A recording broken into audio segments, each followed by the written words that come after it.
Hi, I'm Richard York from Christian Life Church. And I'm Rob Schrader from St. Paul Lutheran Church. And we are here to talk about the Night to Shine training. The Tim Tebow Foundation requires that all volunteers go through training, and that's two purposes. One is so that we interact with our guests with dignity, and a second reason is so that we're all on the same page. So the purpose of Night to Shine is to provide an unforgettable prom night experience centered on God's love for people with disabilities who are ages 14 and older.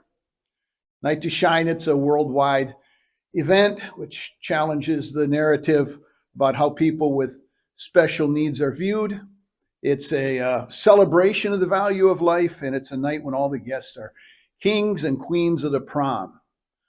Now, we are excited that we are going back to an in-person event this year, but to show you the last in-person event, we got to go back to the 22 highlight video. So this is put out by the Tim Tebow Foundation and shows you what happened in 2020.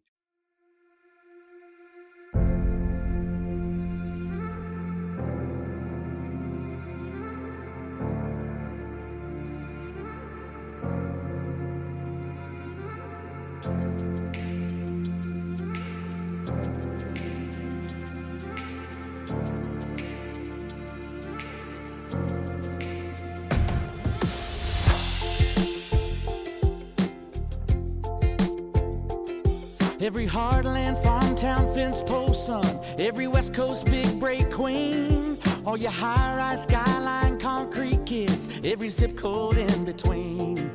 Grab your first time front porch pounding hard and gas up your Chevrolet, cause the sun's half gone and it won't be long till we make our getaway.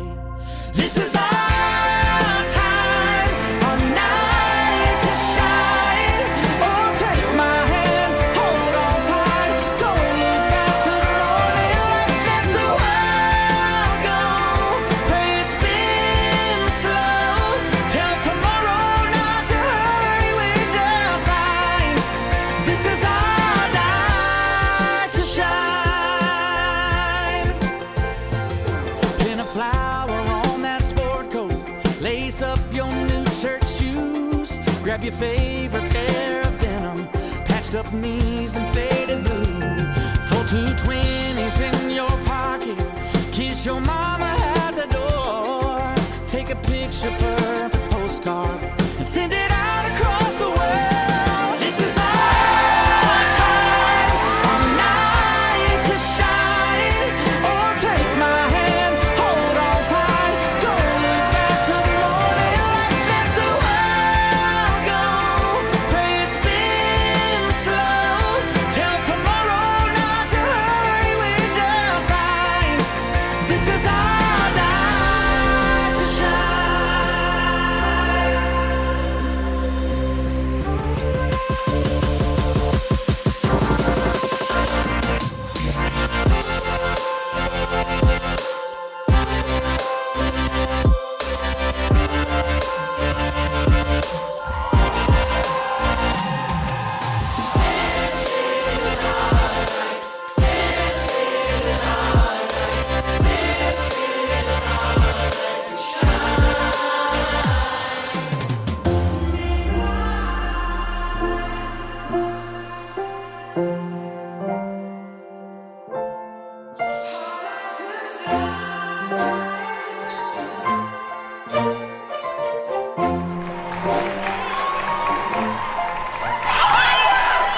I hope you know how valuable and special you are.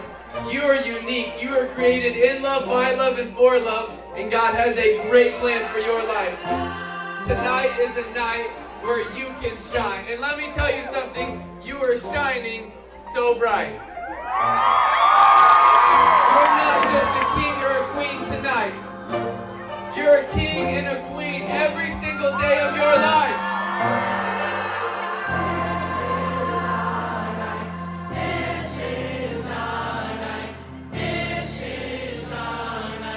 shine. This is our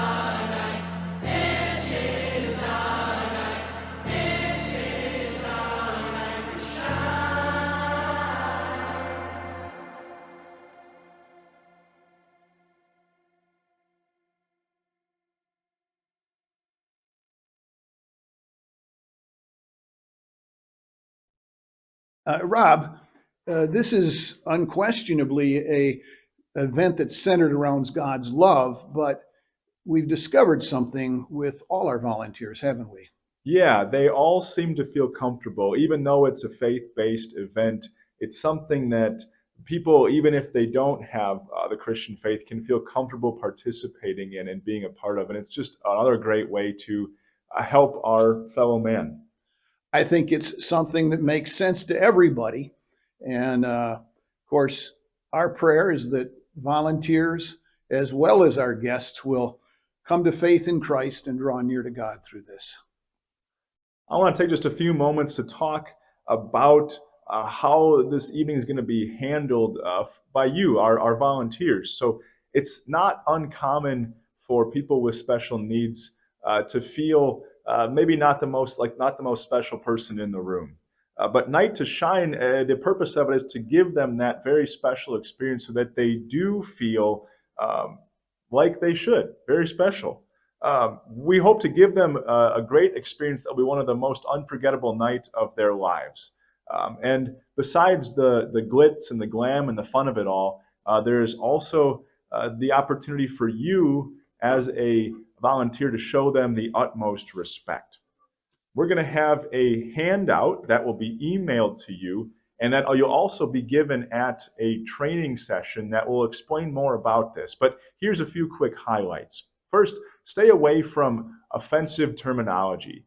Saying things like retard or slow or handicapped are words that you should avoid.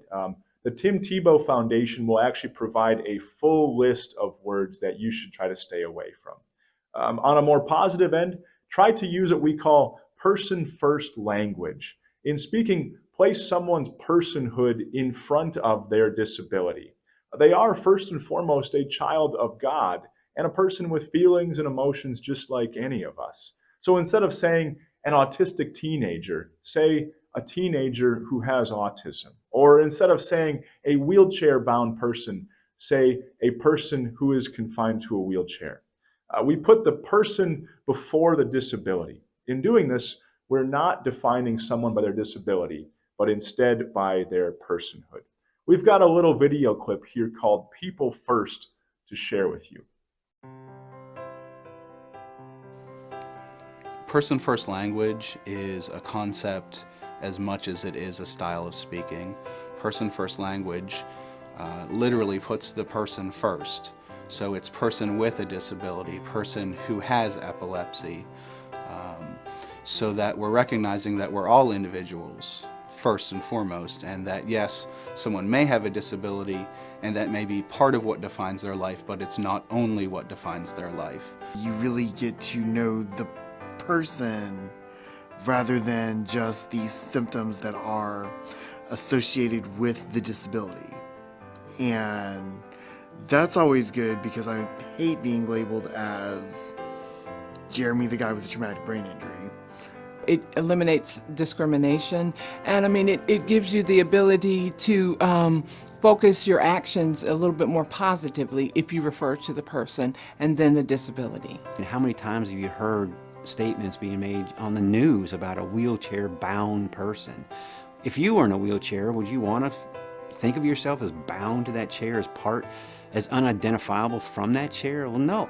Handicap has a negative connotation to people in the disability community, so we like to use person with a disability, a person who uses a wheelchair.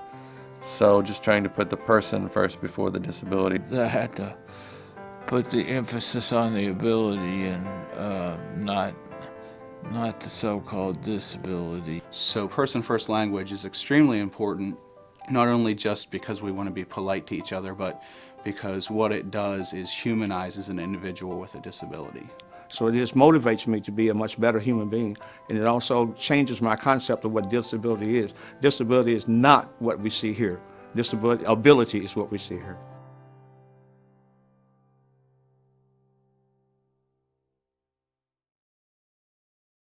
Just a few more tips for you on interacting with our guests. First, just treat them like any other person.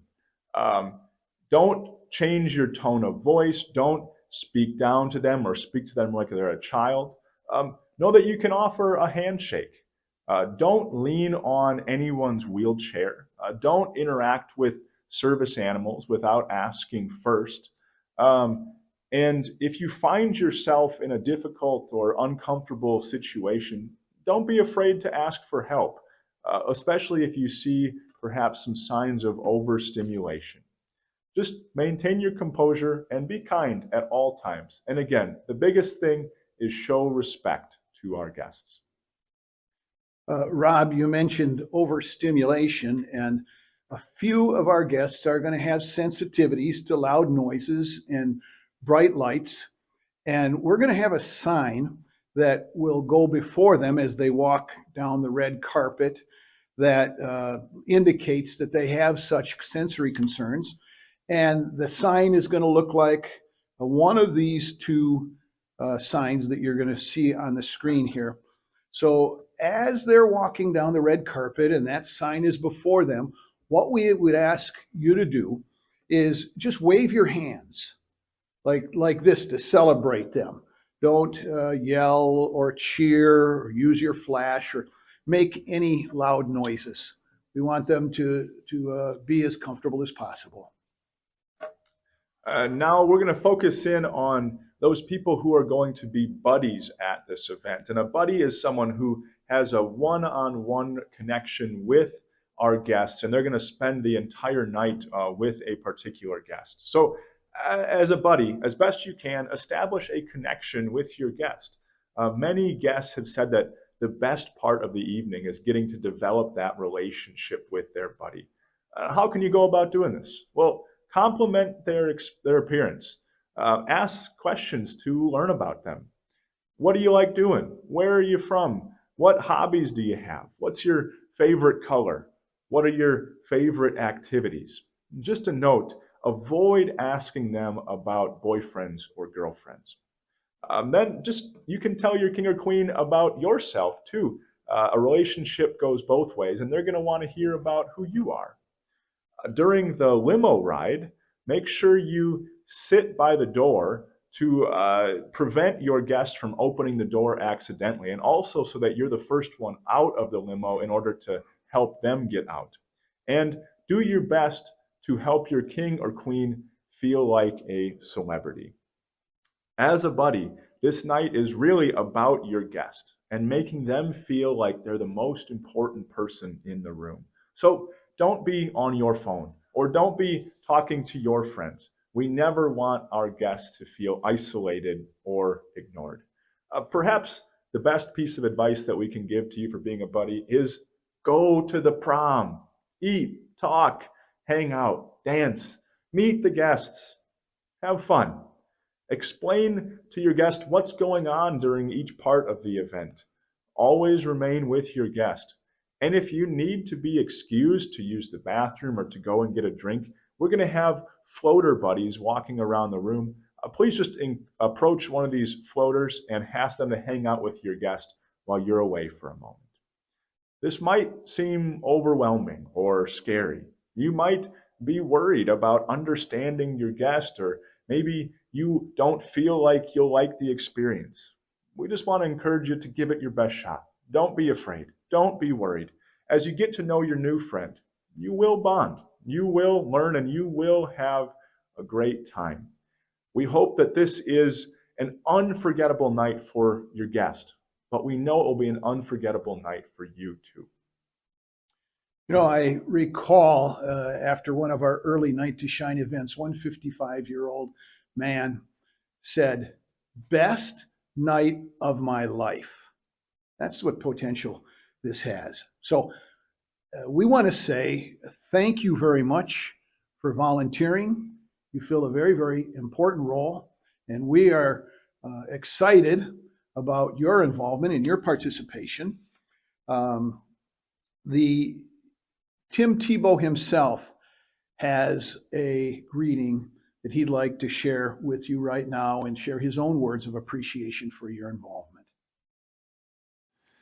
Hey, what's up, volunteers? I truly just want to say thank you so much for saying yes to being a volunteer at Night to Shine. It really is my favorite night of the year. It's how me and my wife met. it's not just my favorite year because this is something that God put on our heart years ago. It's my favorite night of the year because I get to see so many of you guys loving so well. I get to see so many volunteers walking kings and queens down a red carpet and cheering for them and celebrating them in a way that most have never been celebrated. And I just hope you understand how important your role is.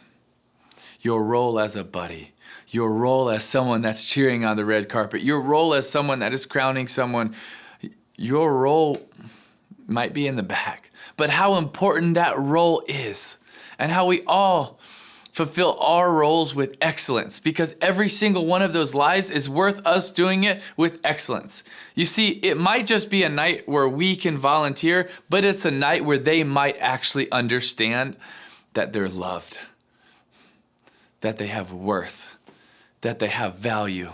So let's do our jobs with excellence, because there's a lot, and I mean a lot, at stake. So thank you for saying yes. And I hope you understand the magnitude of what you're saying yes to, because I don't believe it's just a prom night. I believe it's a worth night, a value night, a love night, where people for the first time in their life might understand that. It's a special night. Thank you for saying yes. Thank you for partnering with us, because who knows what God's gonna do, but I think he's up to pretty big things. Hey, thank you for volunteering. Thank you for making Night to Shine an incredible event for all of our kings and queens. God bless. And we're excited to see you there that evening. God's blessings to you all.